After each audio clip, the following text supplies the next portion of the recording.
For instance, there was a whole discussion about coffee. You know, you talk to a coffee farmer, and you'll know how they feel, yeah? Because there was a time that coffee was king, but now they feel that it's not, or even some of the tea farmers. So now, those are just examples that maybe that closer to me in terms of top of mind, but I'm sure there are many other examples of maybe sectors and people are doing certain things and now they cannot do it, and so you see that hardship, and that's why they say hakuna pesa mashinani, because of those sort of considerations. But I think that's where we come in. That's a challenge we have. I think we should not shrink from the challenge. We should, if anything, face it and resolve it for the benefit of our population. Honorable from Nairobi, thank you for your question. Pending bills, as I said, pending bills, going back to MV Kenya, is a big problem.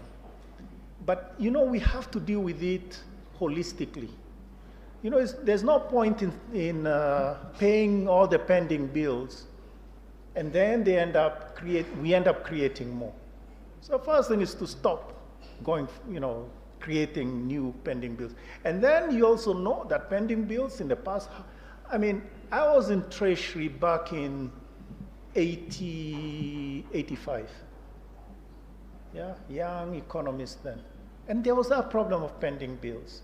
And I remember, you know, we even had some money that was supposed to go into pending bills. We had people like Halaki, I think that was the name of the FS at the time. Yeah?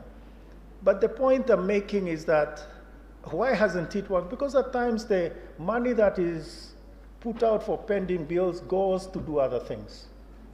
Yeah, so we are too good for our own good. I think you get my point.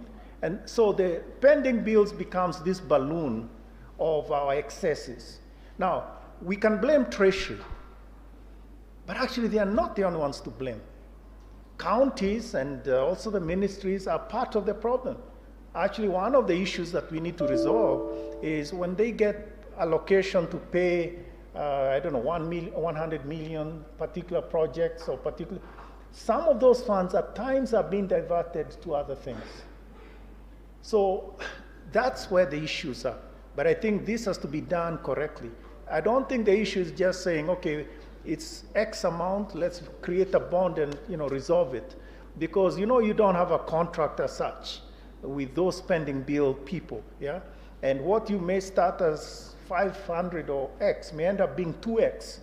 And that is why actually in the last 2 years or so, there has been a project that was trying to deal with the pending bills, and the controller of budget had to go through them and sign off on them and assure the world that these are true pending bills, and now they created.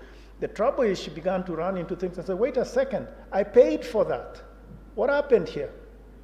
And the thing, obviously the money was diverted some other place. So I think the point here is we have to deal with the pending bills holistically. Whether 500 billion as a bond, all I'll say is last year, our domestic financing was 690 billion. 690, that's what the central bank was required to raise in domestic borrowing for the budget in the financial year. How does that compare to 500? Actually, we didn't even manage 680, we ended up at 600. So I think the point is, I would want us to have a conversation, so that we can put our 2 cents in the mix and sort of get a solution to this big problem. But I think it has to be resolved. Remember, it was the anchor that I talked about is one of those things. But I think it has to be done, all of us, together. And I hope that answers your question. Then other questions, maybe I should take Mheshimiwa from Kisumu, Kebue. You asked about the 93 million.